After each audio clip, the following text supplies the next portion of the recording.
Hey, it's your old pal Slim, and this is 70mm, a podcast for movie fans just like you.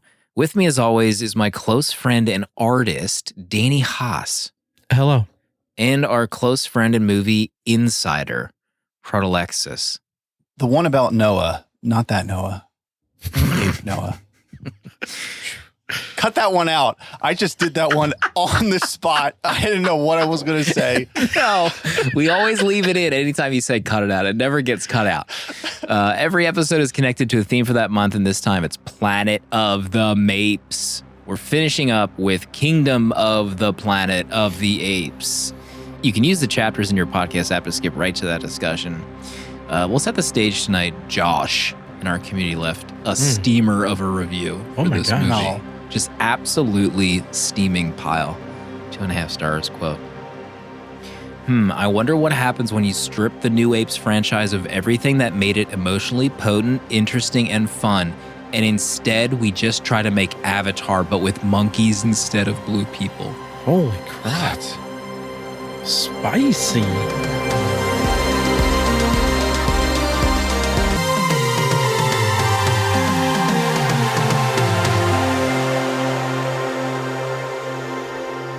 We got to start off with the big news that dropped a couple days ago. Oh my gosh. The MEETUP 2024 Philadelphia, it's happening. We've made the announcement. Tickets are on sale, right meow. 70mm and the Philadelphia Film Society are presenting a 4K screening of Alfred Hitchcock's Psycho, August 31st, at the largest conventional cinema screen in the city of Philadelphia. Danny, your favorite city on earth, Philadelphia. Are you ready for this event? You know what I realized? Yes, I am ready. I meant to say this on our little thing. I think we've finally covered all of my top 4 now. I mean, we're not covering technically Psycho 4, but we're watching one of my top 4s. Letterboxd top 4s at our meetup. I'm very excited about this. Okay. Tickets are on sale now at 70mmPod.com. We're presenting the screening of Psycho at the Philadelphia Film Center, August 31st, and then we're going to hang out afterward. But it's very important, if you're listening right now, that if you're interested in hanging out afterward, you got to fill out this Google form on the episode notes or on 70mmPod.com. We're trying to get a head count here. We got to make decisions. For right now, there's a lot of heads. And if it continues to grow, we got to do some math, okay? We're casting a wide net for this hangout proto afterward. It could be the biggest post-Psycho hangout in cinema history. Yeah. Raucous is a word that comes to mind. Oh, raucous. Proto is firing on all cylinders tonight. I was thinking, the last time I watched Psycho, I watched the 4K, and I'm going to say I had an out-of-body experience. What's going to happen if 400 people simultaneously have an out-of-body experience in the same room? Is this the biggest body swap in history? It's going to be 500 people. It's almost 500 seats in this theater, Proto. We are going to sell this B out, okay? This is going to be the biggest night in the history of Philadelphia. Nothing will come close. They're going to have to check the foundation of this building before we're in there.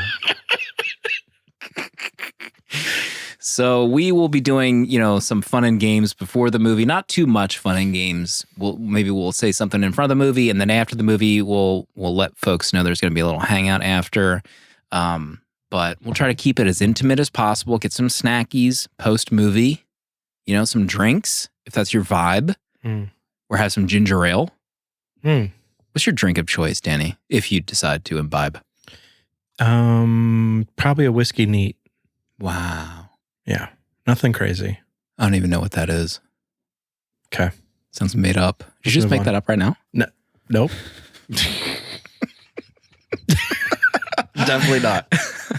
So if you're listening right now, first of all, we did an announcement episode that's in the feed. You can listen to that where we kind of focus on this announcement. But if you're on the fence, it's going to be a fun time. There's going to be a lot of people that listen to this show that are just like you, who want to come out and hang out with some movie fans just like themselves, have a few laughs, eat some popcorn, Proto dressed as a war boy at the theater to get the crowd amped up.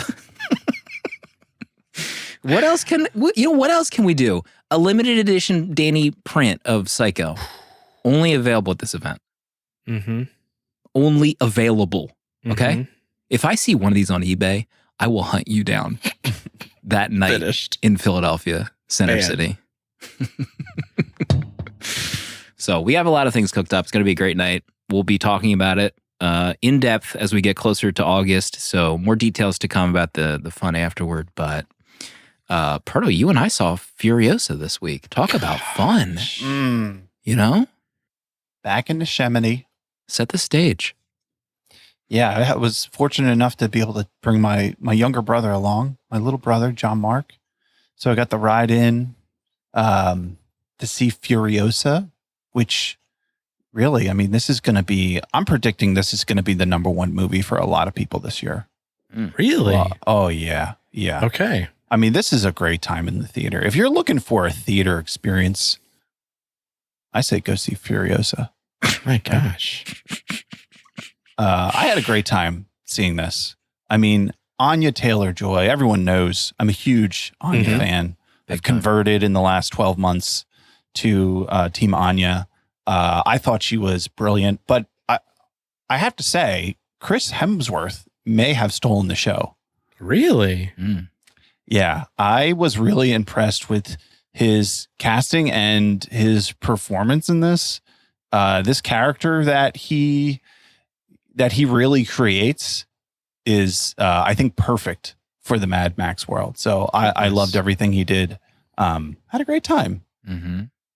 Slim, you by objective rating, you liked it more than I did. That's true. If you go by the numerical rating system that has been devised on letterboxd.com, disclaimer, I'm an employee, I did like it more than you. I thought we saw this at the Dolby Theater in AMC. Holy cow. I never focus on the Dolby stuff. I keep forgetting that Dolby is like an AMC exclusive. I guess there's no Dolby theaters elsewhere at like Regal. No, Regal has RTX. Which is what I saw Kingdom of the Planet of the Apes in. Oh, okay. We'll get into it. it. We'll save it. Just fast forward to that chapter, folks. You want to get right to that nugget of information. Get into it. But I don't often see movies at that Dolby Theater because I have a memory of seeing, or I thought I saw Indiana Jones 5 there, and they didn't have reclining seats. So I kind of like poo-pooed it in my mind, like, oh, I don't want to go to that theater. But when we sat down, we got the whole 9 yards. They had the reclining seats. Oh, okay. The screen was huge. And honestly, I mean, everyone probably knows this already, but the audio was amazing. Like there's a scene towards the end where there's like a discussion between two characters. And I was like blown away by the audio quality of that conversation. Knocked my socks off. I mean, there was even a little bit of like Christopher Nolan-esque audio in certain scenes where it was like hard to hear what they were saying. But I found like it didn't really matter if I heard what they were saying or not. And it made it that much more visceral and immersive in those moments. So right. I love the sound mix of it. Oh, it was great. Yeah, people were like busting in their pants when they saw like the critics are busting. Excuse me. This movie. Can I even say that on the show? I don't know. No, we're gonna have to run that back. I'm gonna put that quote on the VHS cover. Critics are busting. How did Mike have that screenshot in chat of Dale saying something similar that fast? He has like a keystroke ready. He hits 3 keys, that image gets pasted in his Discord. For now, we'll leave it in. Let's wait to see what our legal team says about that phrase. But yeah, everyone's just losing their minds over this Furiosa. They're like 5-star ratings from all these critics. So I liked it a lot. I gave it 4 stars. I think I like Fury Road better. Well, yeah. But, you know, that's a classic. Instant classic. So, but I do agree that most people will be loving Furiosa in theaters this week. Kermit. Danny, what did you watch this week? Anything? Nothing. Let's move on. Well, I did go back to watch the 2 Apes movies that we skipped. We were getting some grief that we're not doing the Reeves trilogy movies. So I went back to watch those for the first time this week. And? Oh, I thought you were about to say something. It looked like you were No, I was going to say inhaling. when you're done. Oh, okay. Sorry, go ahead. I thought they were great. I remember seeing the Dawn. Is it Dawn? Yeah. The one with older Caesar and the evil enemy ape that they should have killed. That one was great. Circus was great. And then this next one, War. Man, how sick was that opening of... Did you go back to rewatch? You did watch those two, right, Pardo? Yeah, I War? did. How great was that scene in the beginning of War where the soldiers are going up the hill and then you see like the ape hand, and then it's like, you know, they're working with the humans. It was like I'm doing the mind blow, you know, animation with my hands right now. It blew my mind. Yeah, I thought they were great. I thought the CGI, the computer effects are insane in those movies. I love the Great Escape kind of like homage in War. Gave them both 4 stars. That's what I think.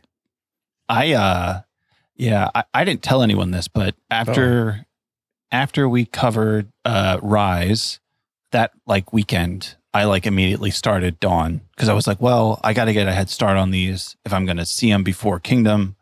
So I watched them, and then I DM'd you guys because I was like, we should do these movies because I love them too. I couldn't believe it. I had seen Dawn, but I feel like I didn't really remember too much of it. But man, it might be my favorite ape movie of all the apes. Oh my Which one? Which one? Dawn. I think Dawn, the one with Koba? number 2. Kuba? With Koba. Yeah. I just love that so much. I love the story, the continuation. It's what I wanted Rise to be, I think. You know, more apes doing ape things, seeing how the society would form, yada yada, the conflict with the humans. I loved everything about that. I found the third one though, I felt like the third one was just kind of like too dark for me almost. Like I liked it a lot too. And the stuff that you're saying about the apes, the certain apes, like that stuff was so cool. Just there was just like so many cool, like thought out story points and like directions that it went. But man, it was kind of like depressing overall, the story. I mean but I still liked it a lot. Yeah, I got like immediate like Vietnam like references to those soldiers. Like, is Dale still in chat? I remember the last time Dale watched these movies, but Dale's a big Vietnam nut. Vietnam expert. Kent Burns aficionado. But that's like the first thing I thought of, like, oh, wow, okay, this makes a lot of sense. But a lot of people were not happy with Woody Harrelson in War for the Planet of the Apes. I thought he was okay. I like what was like happening with those characters with like the disease and stuff. But I think I saw some folks that said it was a little too on the nose to Apocalypse Now, Marlon Brando, like a little bit too similar. Yeah. I mean, like the Apocalypse Now, Heart of Darkness storyline, I think is so good that it's hard not to want to put into story. And I thought it worked well in this, but yeah, I did not like Woody Harrelson. I think he was, I think in my review, I said it was a catastrophic casting. Like he just did not work for me in that role at all. And I think he kind of lowered it a bit on his own. Really not. I just think it would, like, I think he's fine as an actor. I just don't think he really fit the role, unfortunately. So I would have loved to see somebody else to really elevate it, but it is what it is. I mean, people are probably wondering, you know, what happened when Proto made the suggestion that we potentially pivot to cover these two movies. There was an immediate GIF shared and the topic was dropped almost like in milliseconds by one host. So, you know, unrelated to that, Danny, what did you think of those Reeves movies? Have you ever watched those recently? Oh, I've never watched them. I thought about going and watching them before I saw Kingdom, but I ran out of time. But what I was going to say, I have queued up, I think I may watch tomorrow or Friday, I guess, is Dawn of the Dead, because it's been talked about quite a bit in our Discord. your 3-star review of it. I think you said Yawn of the Dead at one point. Yeah, I did. So I was gonna throw that on. Wow. You could become a savior in our community, depending on how this rate. I'm already the Caesar of our Discord. So if you could just have mercy, please. Where's Casey? Can you come in and throw some cold water on Danny after she's that at home. statement? I could say what I want right now. This whiskey neat taking over, I think, during this episode. So I'll watch both of these now because, I mean, it does touch a bit on, I guess, the end of war and the beginning of Kingdom, a bit. So now I kind of have to go back and watch them. Mm-hmm. I should mention that Josh, when Josh took a number 2 on Kingdom of the Planet of the Apes, Josh wins the free year of Patreon. Tagging 70mm Pod with that review. Josh. That's how you get entered to potentially win a year of Letterboxd patron. Do I have anything else to talk about? Oh, I did want to call out Steve Zahn. I'm not sure if Steve Zahn is listening. You did great in War of the Planet of the Apes. Steve here. Fantastic. I saw Challengers. I watched Challengers. Did you drop a review? You talk about people busting for a movie. My God. Challengers. Critics everywhere. Holy, you couldn't escape a Challengers review on Letterboxd the last couple weeks. You couldn't do it. No. You can't mute movies on Letterboxd. There might have been people wanting to mute a movie. So it hit digital 3 weeks after release, and I felt like it could be my time. Okay, Way of Water, 4.5 stars from Josh in chat. There it is. Well done. Vindicated. I'm not sure if you know this, but I used to play tennis when I was younger. I did know this. Used to play tennis.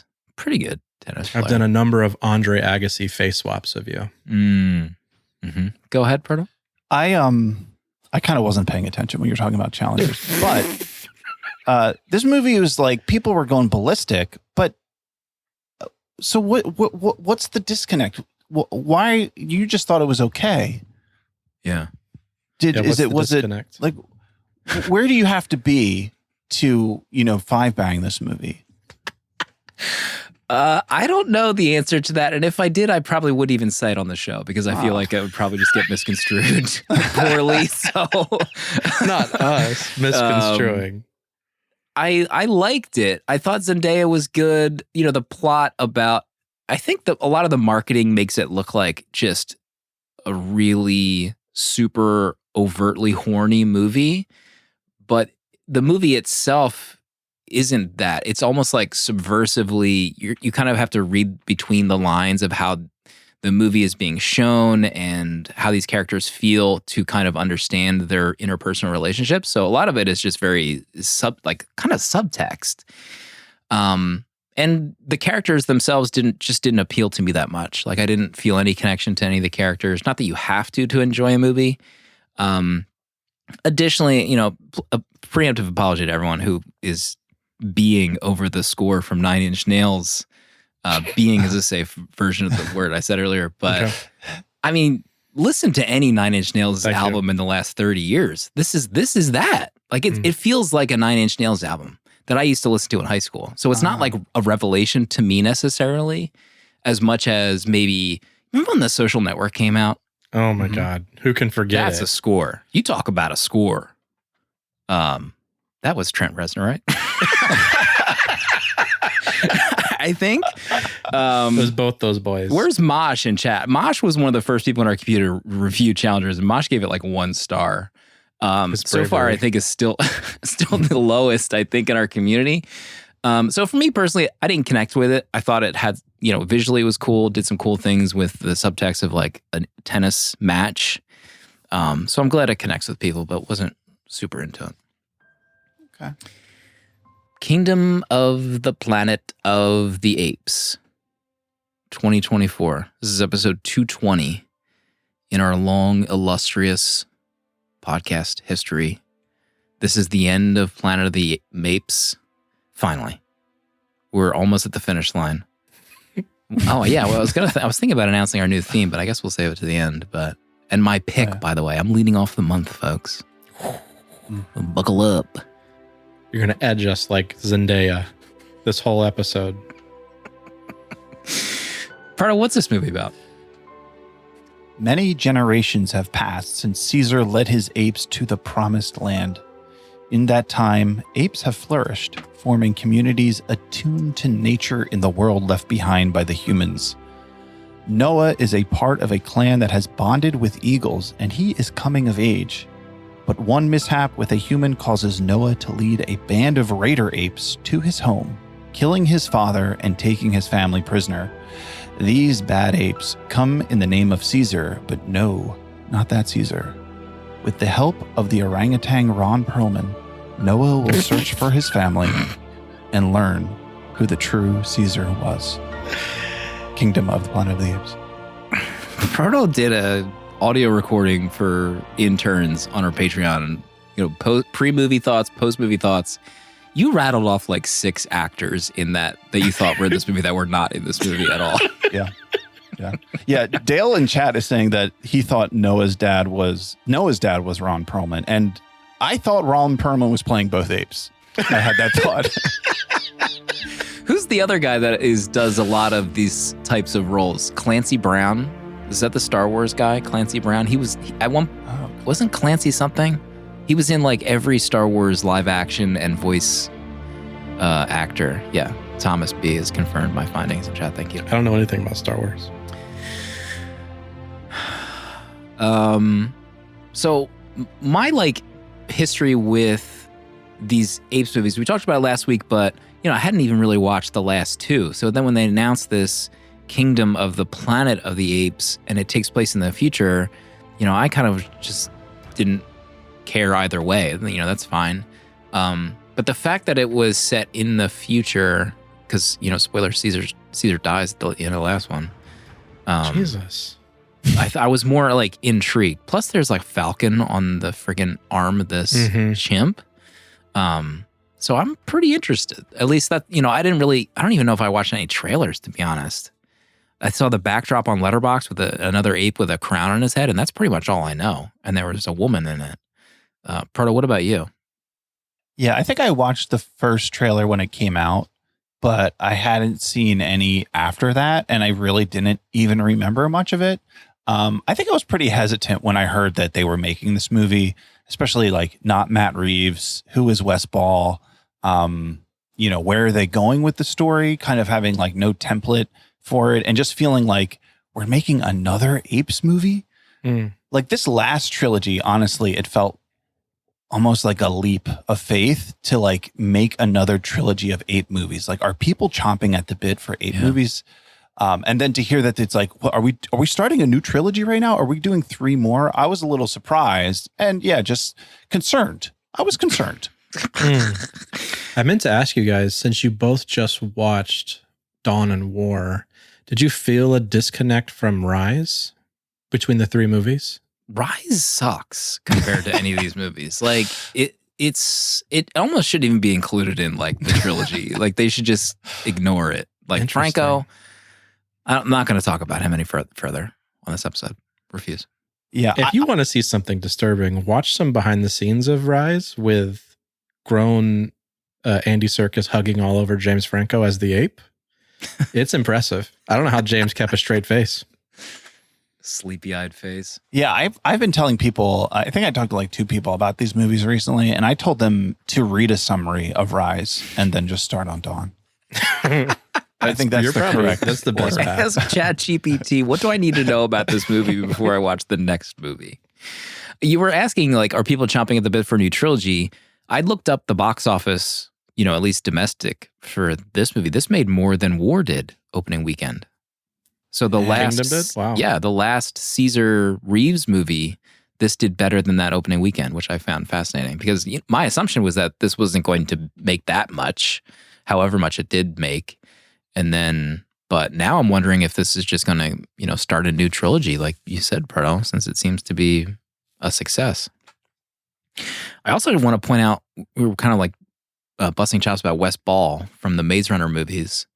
But Wes has a connection with Matt Reeves because they worked together in some capacity on the failed Mouse Guard movie Remember that? Oh my gosh. Oh, yeah. Before the Fox acquisition. Could have been one of the best comic book movies ever created. Yeah. What could have been? All right, so we'll go around the room about our viewing for Kingdom of the Planet of the Apes. And I think I saw this in IMAX at Neshaminy. And that's all I have to say. There was no backstory. Okay. Good Danny, backstory. what about... Sorry, I even brought it up. I'll cut that out. No, leave it in, please. It's great. Danny, what is the first thing you want to talk about? Well, I saw this Regal had in their app when I was, because I'm an unlimited member, they had a free upgrade to the RTX theater, which my knowledge of RTX was only like someone had said, oh, this is like the Dolby version of a Regal Cinemas, Dolby kind of like experience. And it wasn't 4DX, thank God, because my old body it's too frail for 4DX anymore. So I was like, okay, cool. It's going to have better audio, whatever.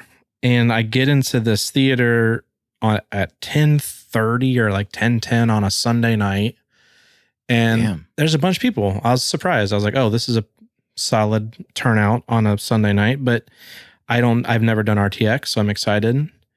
And the movie gets going, and I'm pretty sure all RTX is speakers in the seats that vibrate.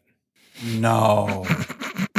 I honestly couldn't tell like if the audio was good or not. It sounded fine. There wasn't anything wrong with it, but every like when Proximus would speak or like something would happen, like literally my ass would shake. Like it was just like vibrating my seats. And I was like, what is this theater? Why would I ever want to do this? This isn't a Dolby experience by Regal. I was like baffled. Like, oh, of course they're giving this away for free this weekend to unlimited members. And that's why it's packed on a Sunday night. No one's ever done this. I don't even know how to respond to this, but vibrating seats. It's what it was. It felt like I dropped a quarter in and the heart-shaped seat started shaking. Remember the episode of South Park where they try to find the brown note, like that that musical note that will force someone to crap themselves? Right. That's basically what it was. The audio would peak at some point and my chair would shake. I was so confused by all of this experience. It kept me awake, though. I bet. Xanim in chat. Dolby Atmos. Ding, yes. Ding, ding, ding, ding. But yeah, I'll go first then. Yeah. So one thing I really loved about this movie is what I loved about the first Planet of the Apes from the 60s is how it kind of has like not like a deeper meaning, like it's so deep, but I really like the aspect of Caesar 100 years ago is like their messiah.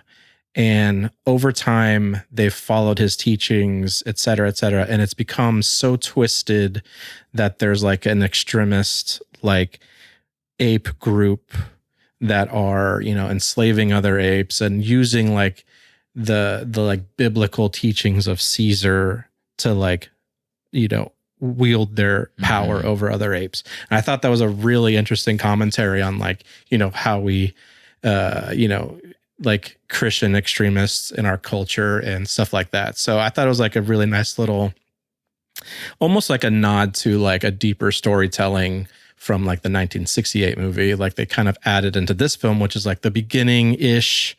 And it has a lot of like sweet little nods to the first film as well in it as well. So I really like that kind of storytelling. Mm-hmm. Yeah. And plus the characters you meet are not, Caesar related, they're not like from his lineage. They're just a tribe living and existing and evolving and doing things that are just completely separate. Like he's pretty much never even heard of like the stories about Caesar from their point of view. That was cool. Yeah. Yeah. I love the mythos around Caesar that they're like building in this, especially like you said, like referencing the first movie, because in that there's like the law that was like passed down from the first ape. And like, here it is, like that first ape is like something that us humans have the story of like Adam, right? But like here, these apes actually have a first ape who was converted. And like this is allowing this to be like word of mouth. Like it feels in a way like you're experiencing an alternate history of how our like stories were told and passed down of just, different mythologies or, what the ancient world believed about how the world started. And that stuff though, like how they mixed it with what the world they're experiencing and they can't make sense of it. Like that ape Raka where he's like, apes are smart and humans are stupid, but somehow there's humans. Like it looks like they built all this and like it doesn't make sense, but it's what Caesar said too. Like that, it's just so good. There's so many bits like that I was just eating up the whole time. Yeah, I really like when they tell the like human story through the apes, which is very interesting. Wasn't the ape in that first movie called the Lawgiver? I don't think did they ever give a name to that first ape, like the statue of the original ape, the Lawgiver? I can't remember if they did. I don't remember any. I think you might be right. I think it might have just been Lawgiver. I don't even know what you're talking about. Yeah, Dale, like they have this, mythical figure that they reference in the early movies, but it's just a statue of an ape. And they only really referred to them as the Lawgiver who like started everything. Dale just passed me a note. He said no, they don't give them a name. Thank you. The complexity of Caesar's history, but again, I didn't really watch it. Actually, I did watch the show because I remember them doing like this one stunt where Noah grabbed Nova in the fields. But I do want to talk about the Nova character, not really her name, but I was kind of blown away by the complexity of the human relationship to this movie. Like you see this, you encounter this woman who like presents herself as like the old school Nova, can't speak, scrounging for food, freezing. Like let's bring in this vagrant who we're so intelligent compared to her. And then it kind of like flips on its head that she is an intelligent human and you kind of don't know her backstory, but she knows what's inside this ark that they want to get into. And as her story progresses, you just like, which is apparent to Noah, like Noah's kind of pissed off because there's so many like things that were kept from him. But over time as a viewer, I'm also like the same way. But she's keeping these secrets that there's like this entire existing intelligent group of humans in this time frame that are trying to like get, communications up and running again. Like they have electricity, but they can't communicate yet with anyone like outside of their city. And then even at the end of the movie, where she kind of like comes to check in on him and sort of apologize, but she has the gun with her just in case. And they have like this unsteady relationship where I guess sort of happened in the earlier movies, like this really unsteady relationship. But I felt like it was so more complex than the original ones. And I was not expecting it at all to kind of almost end in a very nebulous way, kind of setting up the second movie. Pardo, what did you think of her character and the humans? Yeah, I thought that was great too, especially as like a progression from the previous trilogy. Like, with Dawn, we see, okay, here's a world where this virus has killed most of the population, but there are some that are immune to it. Okay. And then in war, it's like, all right, well, now the virus has mutated. Now humans can't speak and they're like, their intelligence is decaying. They're going backwards. But even with that, there's an even smaller population that is immune. And like this girl is one of them. And the fact that they're being sent out because it's like they need these things to make any progress because the world is just run by apes now or almost run, it's like everywhere you go, there's an ape. So they have to send these guys out as agents like that. I didn't think of that. Like that when that came about, I was like, this is such a great progression of the human story. And, I was curious as what they were going to do with that. And I think it's a home run to go in this direction. And even like when they were talking about the ark or that, that thing, there's so many scenes where like, this is ours. This is not yours. Yeah. Like she was referencing, she's still like holding a grudge that like this is our society. There's pieces of this that are ours. This is not yours, and we will reclaim it. I thought that was fascinating too, that outlook. Oh yeah, the bits with Proximus and Nova, the Nova character, or May, and how he was saying, humans can't be trusted. You shouldn't trust her. They're devious, yada yada. And the fact that he's right. Mm-hmm. Like the humans, and I think Noah even says it to her face at one point, like, you would want to rule over us apes if you could. And she like has no answer. Right. And the fact that like you can't root for these humans, like they are like the bad guys in this, is just so great, because you connect with the apes and then you're left with these humans who are really have like these motives to take back what's theirs. Right. Man, that shot of her, I guess when she comes back, is it when she comes back and sees Noah, and the quick shot of the pistol behind her back? Mm-hmm. I gasped. I was like, oh no. Yeah, there was people in our audience that like were stunned. I was like, oh no, don't do it.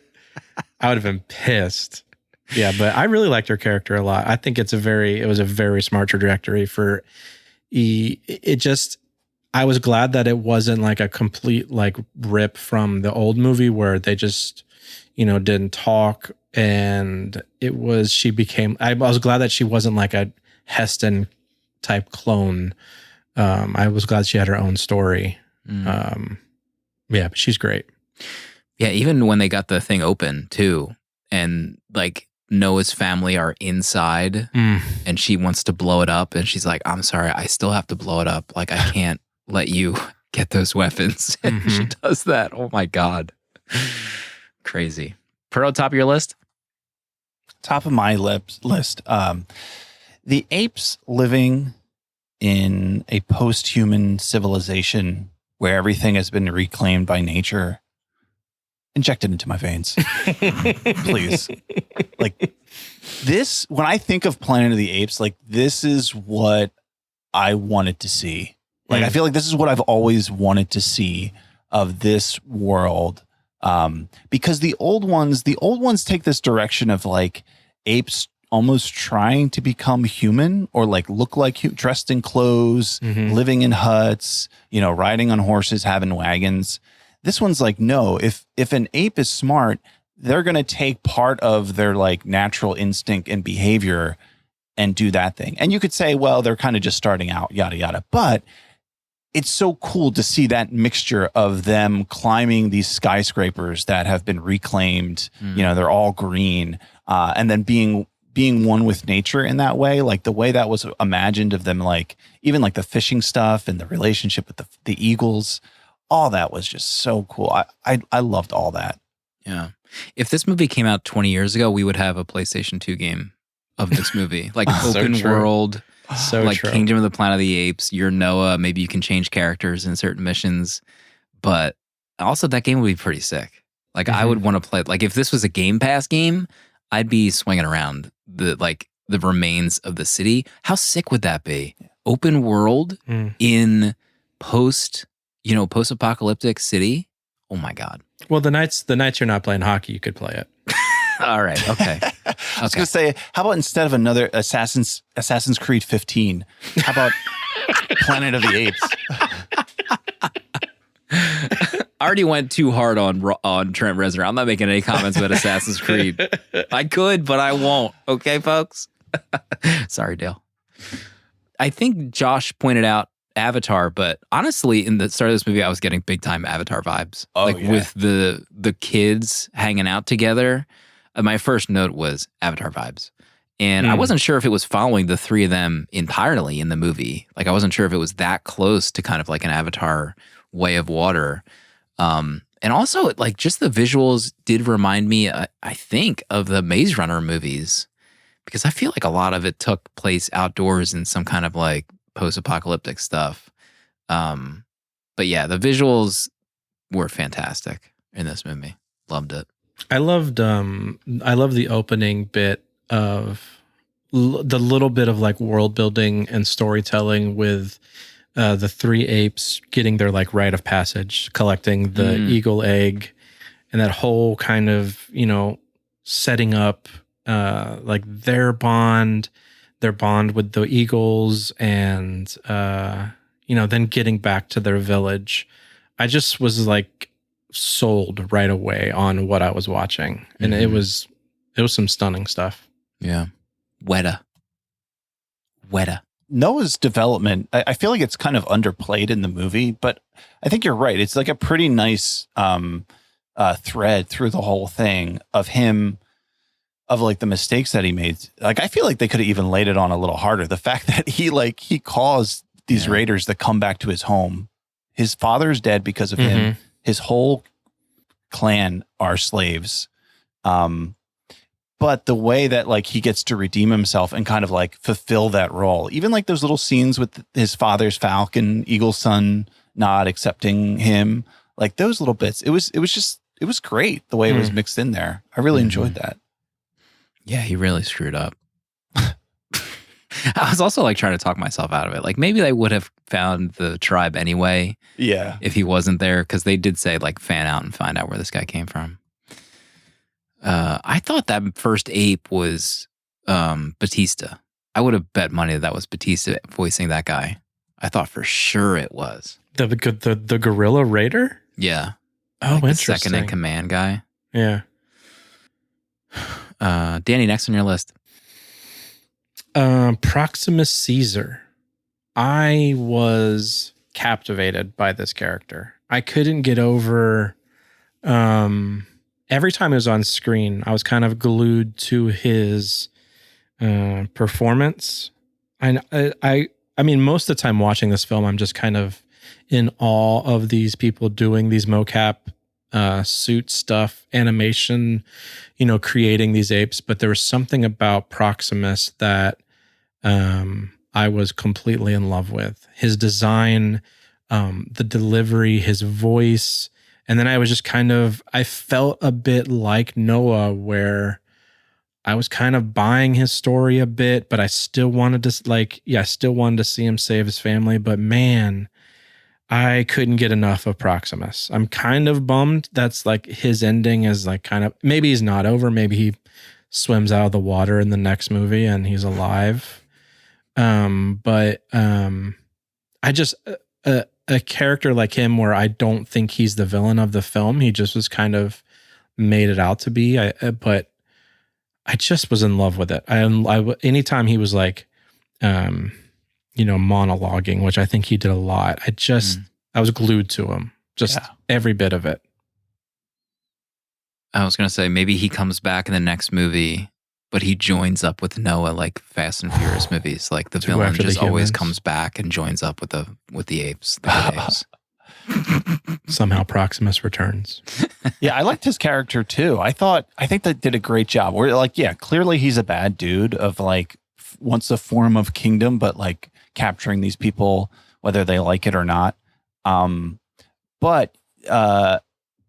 Yeah, I like the fact that he doesn't go like full evil mode. Like I thought that scene where he is where May is there and he's talking to William H. Macy about what's in the vault. I thought I could totally have seen that like take a turn where he like freaks out and almost kills the human. You'd be like, oh, he's a bad dude. But he like doesn't do any of that. He's very much like, I want to improve my clan. I want to get these guns. There's technology that I need. And he doesn't really go all the way there to make him an easy villain. So even that, like that the way they approached that character was good. But yeah, I agree. The Kevin Durand was great. There's a clip. I saw a clip of him. He was on the morning show with Michael Strahan, him and Owen Teague, who played Noah. And he like goes into ape mode. And it's so great just seeing him like do the thing. Like he looks just like in the movie and he like walks up to Michael Strahan and he's like doing the voice. It's worth watching. Yeah, it's pretty impressive. Kevin Durand was Blob in Wolverine Origins, that movie. But he was Blob? Yeah. The one thing I remember him from, I feel like I've told this story before, but Kevin Durand played one of the bad guys in Walking Tall with The Rock. Do you remember that movie? He's like a soldier. Right. You've got him wrong quite a bit. He comes back as like a U.S. soldier and his town is overrun by like corrupt, Southerners. And Johnny Knoxville plays like his sidekick in the movie. It's a fun movie from what I remember, but there is specifically a scene where Kevin Durand is like being interrogated by The Rock and Johnny Knoxville. and he like he says something to them to the sense of like, you'll never find out or you'll never win.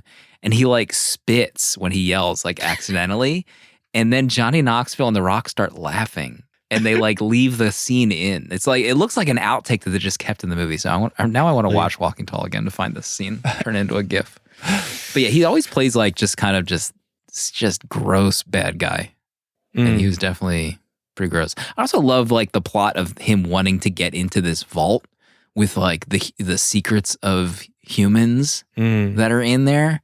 Such a cool idea for them to just be like working to take down this gate and find out whatever is in there. He has like no idea what's in there, but he thinks it'll be the key to running his. One thing that I was like, that kind of switched my perspective on him was when, like, he's like, he murdered Noah's village, etc. He's taken all these people back, but also he didn't like treat them like prisoners. Right. Like, they all felt like they had like they were just now a part of his tribe, and they weren't like in cages or enslaved. They're like, you apes are now with us. So it was interesting because I was like, oh, he's not treating everyone like, they're not, doing like slave work or, trying to tear down this wall. Like everyone was kind of working together. Like Noah could walk freely among them. He wasn't like locked up in a cage himself. He could go talk to his mom.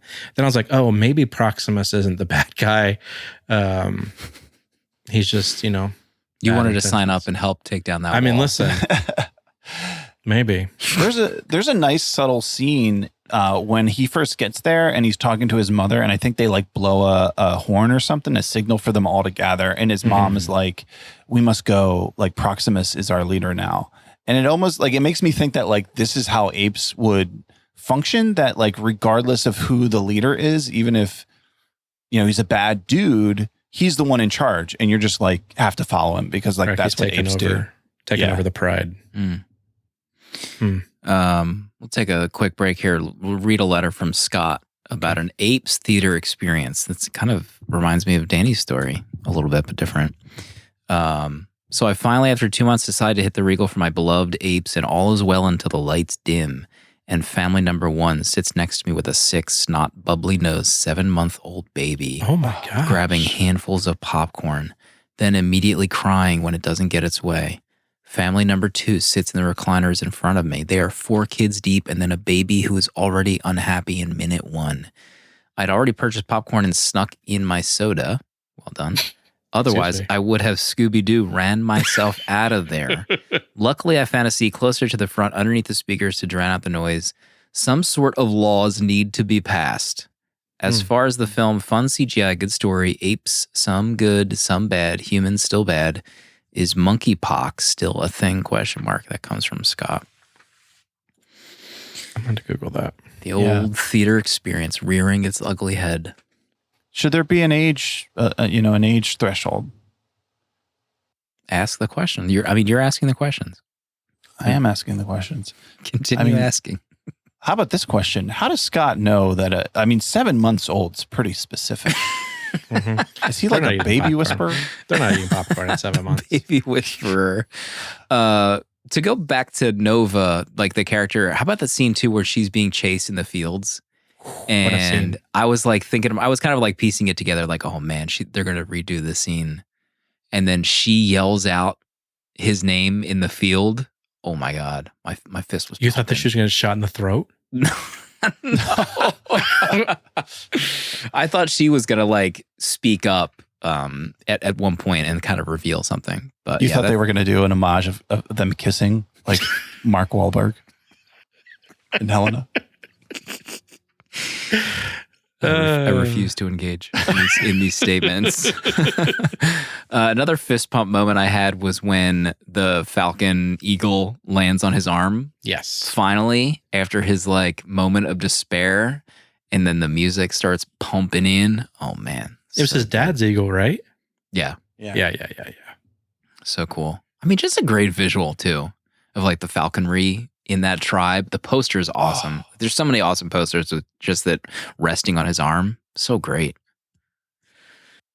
Proto.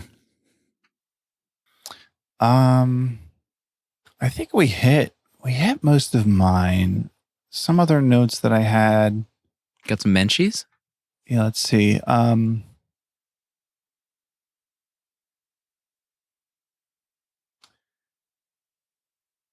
So once they get into the vault, that was a pretty great scene, I think, of like the water rushing in, the wall coming down, Noah having the fight with the bad gorilla in there. Although I felt like it was a little too convenient, maybe. And this is like one of the few, like I didn't have really many gripes with this movie, but like that was one gripe where there's all these apes standing around. And there's the one human that everyone should be watching. Maybe like have an ape stand next to her. And she's like, I'm sorry, everyone, but I'm now going to run over here 100 feet away and blow up this wall. And there's not a single ape there to stop this woman from doing this. She was kind of running free. Like Danny said, the apes weren't even really enslaved, but neither really was she. Yeah. Or William H. Macy, who we haven't mentioned yet. They were just kind of had their, do whatever the heck they wanted, which was interesting. Yeah.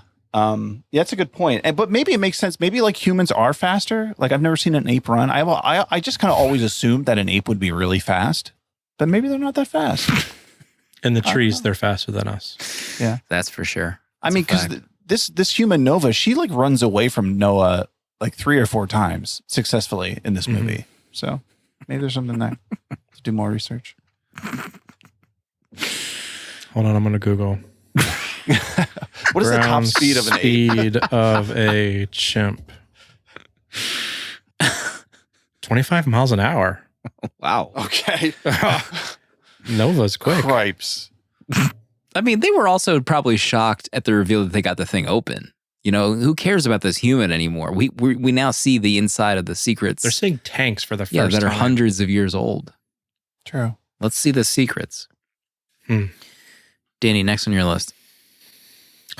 I'm going to talk about the visuals of this. I know we kind of talked about it, but there were so many times where I was just a bit blown away with what I was seeing.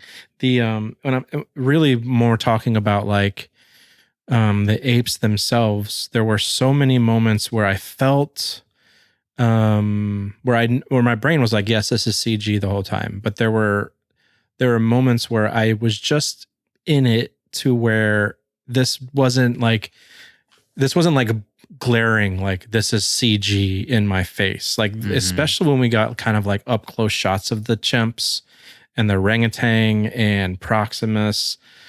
I don't know, my brain disconnected enough to where not that I felt like I was watching real apes, but I felt like this is like really well done CG.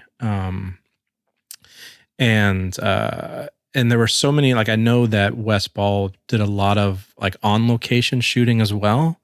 So adding in like the real environments with the CG actors, I feel like helps so much in these films. And especially when you're first at the tower, like the nests and the towers built by Noah's tribe, like that whole, the shots of that area were just stunning. And even the horses, like I know that the mocap actors had to learn to ride horses. And there's just something with the ape riding the horse that it was kind of married really well together. And it just, I don't know, I was falling in love with the visuals of this film. And I was shocked because I thought I was going to get, Franco Rise kind of vibes from this. I wasn't like in love with the trailer. I mean, I thought it looked cool, whatever, but I thought I was going to just kind of be like taken out of it. But I really fell in love with the animation of the apes in this. Mm-hmm. Yeah, the Raka character, like when Raka was in Daylight, I couldn't believe what I was seeing. Like the CGI on his face is some of the best ever. It's like Avatar level CGI. Like it looks like it's really in front of me and it's talking pretty much. I was pretty blown away by it.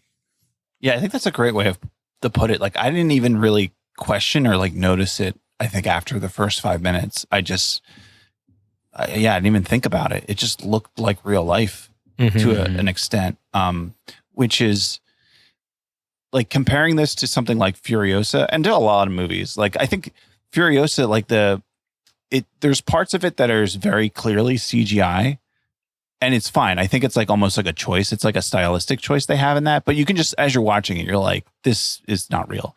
Yeah. But in this, I didn't feel like I had many of those moments. Like I can't think of one moment where I was like, "Yeesh," or "Oh, that's clearly not what I was expecting." Yeah, there was a moment where I was like, "Oh, this is completely all CG," and I was kind of like in awe of the direction with it when they've blown the dam, the ocean water's rising, and it's the gorilla and then Noah kind of fighting each other in the water through the pipes, and I think my jaw was kind of like open because that animation was incredible. The choreography of like I don't even know if they even had the mocap people doing what they were doing in those scenes because it was so much in and out. But that fight sequence is bonkers. The water in it when he's trying to make it through the pipes at the end, and I don't know, I almost felt emotional for the gorilla dying because I was like, man, was I on his side at one point? I really liked both of them. Like, can we all just come together? And now they've drowned. But man, that whole sequence in and out of all that was just bonkers. I was blown away by that scene. That segment was nuts. And I know it was all CG, but at that point I was so much sold and I'd settled into this film. I was just kind of like, hell yes. What a great scene. In that moment with the gorilla, I thought Noah was going to say, "Apes, don't kill apes," and like quote Caesar and rescue him. Oh my God. You've brought up the Furiosa movie, but yeah, there are a few scenes in Furiosa that I don't even know how to describe it without saying it looks bad, but like in the trailer for this, I remember specifically thinking that her jumping up and grabbing Noah on the horse kind of didn't look great. But I don't know if they cut it sooner in the movie where I didn't see what I saw in the trailer. But there's almost a mirror of that moment where a character in Furiosa like jumps onto a motorcycle or a horse. And it's like, that was not great to see like far away. But yeah, it's very strange in Furiosa where you're right, Brad. It's like almost done on purpose. It's like hard to explain. Yeah. He does a lot of that, not to talk about Furiosa in this, but like he does a lot of that like almost like fast forward feeling like Guy Ritchie style scenes with CGI that it feels like it's a choice to make it that way. A lot of like the way certain bikes and stuff move. But again, to bring it back to this, it's like, yeah, it's just incredible that this movie where there's so much of it that it would look this good and that I'm not even thinking about it. Something else about CGI, when I was talking with my brother coming back from Furiosa, he said this thing that was interesting. He said that he doesn't really even notice CGI. Like he doesn't even take into account if CGI is good or bad. And we kind of came to the same conclusion that for him, like he was born in 2000. So like most movies he's seen have CGI. Like it's just always been the way it is with movies for him. So to him, he doesn't even like second guess like an era of practical effects unless he goes back but it's just not even like in his imagination most of the time when he's watching movies. So I thought that was just like an interesting perspective, like the way we always talk about CGI and like, did we notice it? Is it good? Maybe for younger people, it's just like not even a factor a lot of times. The MCU effect. How about the boat? That big boat, like stronghold or the ship that he was like living in? That was pretty rad. That big reveal when they're walking on the beach and just like looking at all those ships. Yeah. Oh my God. Concept art team going ham on this movie. William H. Macy's like office setup. Yeah. I could live in that easily. We barely even talked about him, but he's top billed on the poster that Danny did for this episode. I actually didn't even know he was in this movie until he just like appeared in the shadows as like this guy who could barely walk. I was like, wait a minute, is that jump scare? But yeah, his character was interesting. Also, oh my God, when she kills him in front of the apes, I mean, that spoke volumes right there. Also, her reaction to even having to go through that, like, wow, that was good stuff. I am very interested in a sequel. So like, this is kind of like my closing thoughts. Like, I want a trilogy of these movies. I'm so invested I had a great time watching this. I like the characters. The visuals are nuts. Give me a sequel to this. Give me 2 more movies where Nova, May, and Noah have to like interact and still kind of be butting heads maybe or something. Like what would the sequel be about? Like they've made contact with another city of humans. Would years pass? Like how does that impact Noah and his tribe or apes in general? It's pretty nuts that we've have a trilogy before this, and now we're living through another Apes trilogy that is good. And we're like not rehashing really anything from the other trilogies. And what number Apes movie is this even? Is this like 12? Like, can someone, that's true. I don't remember. Maybe is I think we're at 9. Jason chat. Jason watched all of them, including the TV shows. But yeah, it's just kind of nuts looking back about like how well it's kind of playing out, in my opinion. The bird song ending. Are you kidding me? That was so sick. When they're all singing, I'm moving up my rating. I think just thinking about that ending scene. I was at 4 stars when I left the theater, but the more I think about it, maybe at 4.5 stars. My gosh. Yeah, just the complexity of the human-ape relationship in this was just so well done. So, Wes Ball, you've done it again for me. He never misses. No. Proto? One other note I have. Oh, so there's a scene. So I saw this in the IMAX. And there was a scene, I want to say it was like towards the end. I wish I could remember it. But there was a scream. I don't know if it was like a human scream or an ape scream. I think it might have been the scene where they were like sneaking out to go to plant the explosives. But there was a scream, and it sounded like it was in the theater, like on the left-hand side, to the point where everyone in my theater, we all looked to the side. Interesting. Because I thought there was like someone being attacked on the side of the theater. And I've never had that happen with a movie. So no one was dead. There was no police. So I'm assuming it was from the movie, but I've never heard audio like that. And it kind of freaked me out because I thought someone was screaming in the room. Wes Ball, he's done it again.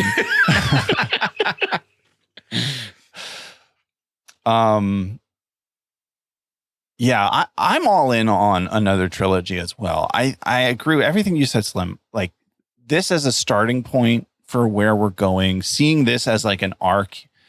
It could easily be an arc for like this Noah character too, as a leader in the same way like Caesar did. Like this is Caesar 2.0, whatever. But I just love this as a setup. I think that the way they wrote it is just really fun and engaging, and it had an emotional depth in a way that I wasn't expecting. The next one, I am ready to see apes driving tanks. Like little army helmets on, like wobbling around, them driving those tanks. I need this. Adorable. So I was at 3 stars, but after this conversation, I'm at 4 stars. Oh my 4 stars. Oh, God bless America. Sheesh. I have one complaint. Okay. It's too long. It was like 2.5 hours. And it right? wasn't that I got bored. I got exhausted. Like by the end, I'm like, I am tired. Like this film is a long movie. It's been engaging the entire time, which is great. But also when you get at 2 hours, 20 minutes of full engaged filming, I'm just like, man, I'm tired. And it's like 1 a.m. when you go to a 10:10 movie. I'm like, God damn, this was not the great choice, but whatever. Like it just cut it down a bit, Wes, please, just a little bit. Give me 2 hours on the dot. That's fine. But I'm all in with these as well. I also want more. I thought the ending was shocking that she was stealing this like knock list codes, whatever she was getting, that activated satellites for other pockets of humans to be able to communicate with each other. Like that was such a wild twist that they didn't even like hint about at all. Like there were other humans being like just waiting for her signal. Like I thought that was like fascinating, but now I'm just kind of like, what could be the story next, and now I have to see what comes next. So I really hope Wes is like working on it. I'm at 4.5 stars as well. For this film. Here it is. Yeah. God. Wow, what a way to end it. I wasn't expecting full disclosure, before I even saw Kingdom, I was like, Kingdom, we're running out this month with this new Apes movie. Was this a mistake? Like, but no, great time watching it. Had fun. We'll close out this month with a letter from Katie. Hey guys, I started listening only a few months ago and quickly realized how special this show and community you guys have built was. I joined the village in the middle of 60s month. And I gotta be honest, when you announced the next theme was Planet of the Mapes, I was a little disappointed. Welcome. You weren't alone, Katie. I've never been at all interested in the series, but I sucked it up and fired up the 68 version, and wow, my socks, consider them knocked off. I flew through all 5 older movies and was completely floored by how much I enjoyed them, despite a couple being 2 stars at best. I'm now about to take myself on my first solo movie date ever to see Kingdom, and I just gotta say a big thank you to you guys for giving me a new love for a series I probably never would have considered watching before. This community is beautiful, and you guys are the bee's knees. Thanks again, gosh. Katie. Wow. Katie. Yeah. You wait till next month's theme, Katie. Wow. That is like the encapsulation of, honestly, like one of the goals of the show. Like, we might pick weird themes or weird movies, but we want to like experience them. We want other people to like join us and experience something new. Yes. And we like joke about like we're not experts or whatever, and that's obvious, but like that's just part of movie watching. So like, unreal letter. Katie, thank you so much. It's time for next month's theme. Lead us, Caesar. The last time we did this theme was 2021. Oh my gosh. Looked it up. That's a real fact. I actually got my years correct this time. The movies we covered for that month were Speed Racer, Ali, Shrek, Solo, A Star Wars Story, and The Iron Giant. My God. So we're going back to a theme with a little bit of a twist, but that theme was called Box Office Bombs, but this month will be called Blockbusted. Big movies that underperformed or small movies that overperformed. So we're not going to announce the entire month in advance. We're going to be doing it week to week. So, and when I say like underperformed or overperformed, that could be critically or financially. So it could be a movie that just like lost a lot of money or had crazy hype and just was a dud. So I looked up a movie. First of all, I was thinking about picking Pearl Harbor. My God. He's Michael Bay's I'm Pearl saluting Harbor. right now. Because they talked about it in that Disney War book, but that actually made a lot of money. You know, critically, it was not great, but also it's not streaming. Oh, really? No, it's not. Disney probably doesn't want that anywhere on their streaming services. Let me find my movie here. So we've actually all seen this before, but it's a movie that, when we first started the show, it was not available anywhere. I think it was only available on DVD. And at the time it came out, it was critically not great, wasn't really like a cult hit or whatever at the time. It lost money. It never made its money back. Roy Scheider, William Friedkin, 1977, Sorcerer. Yo. Okay. Yo. Never doubt me. I told you I had a good pick. I told you I had a good pick. Gosh. So also, I'm just amped to see Danny's art for this movie. Yeah, I might have to start now. This is streaming on the Criterion Collection, and you can also rent it. So Criterion Heads. I wrote down the synopsis here. 4 unfortunate men from different parts of the globe agree to risk their lives transporting gallons of nitroglycerin across dangerous Latin American jungle. Tangerine Dream, Roy, William, Billy, Bill Friedkin. I remember when we started this podcast, I think I went to a video store in Chestnut Hill maybe, and they had a DVD of Sorcerer. And like at the time, this was before it was ever really like on Criterion or anywhere. It was like really hard to find. So as of right now, recording, it's on Criterion and you can rent it. So it's more readily available. Yes. Pardo, how do you feel about this pick this month? Blockbusted. Oh yeah, I watched this. Yeah, I watched this in 2022. Had a great time. I'm excited to go back and watch this. This is actually one of my favorite reviews I've ever written on Letterboxd. Oh, okay. So if you're out there, look that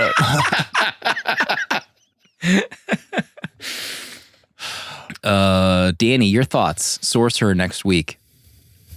I'm very excited. I'm excited because this movie, I felt like people wouldn't shut up about it, which is why I finally watched it. Mm-hmm. And all I remember is like calling out the brightness of the red blood in this film, which I was like blown away by. I'm excited to watch it again, actually. Friedkin. God, Friedkin's got some bangers. Never Cripes missed. Alive. To Live and Die in LA. I'd love to do that in the future on the show. That's another that's like currently hard to find. I think there's like an $80 boutique Blu-ray floating around about that one. So we'll get into it next week. Don't forget, if you're interested in attending our meetup, come see 4K Psycho with us and 480 of our closest friends. And then hang out afterward for some snackies. Fill out the Google form in the episode notes and on 70mmpod.com. Buy a ticket.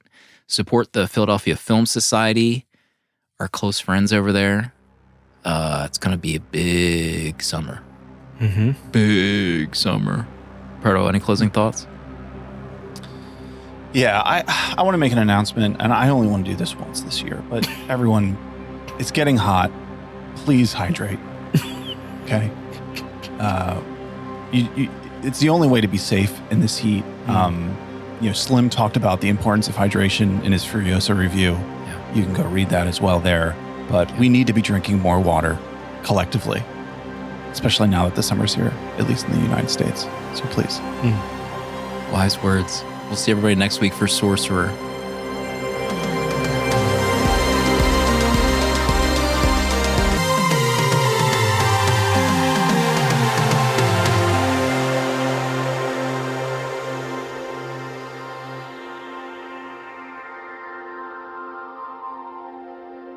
$70mm is a tape deck production featuring original artwork provided by Danny Haas. Spiritual guidance and V'ger, the robot who loves movies, provided by Pertalexis. Producer at large Dale_A. And music composed by Cinematric. Prints and other merch are available on 70mmpod.com. This episode was mixed, edited, and produced by me, Slim. Support our Patreon for access to our VHS Village Discord to talk movies with new friends, access to our exclusive episodes in the 70mm vault, discounts on merch, uncut episodes, and a physical membership card mailed to you. To check out other Tape Deck podcasts, find the link in the episode notes. And if you'd like to support our friends at Letterboxd and upgrade to pro or patron status, you can do so with a 20% off discount using the links on 70mmpod.com. Goodbye. This is a Tape Deck podcast.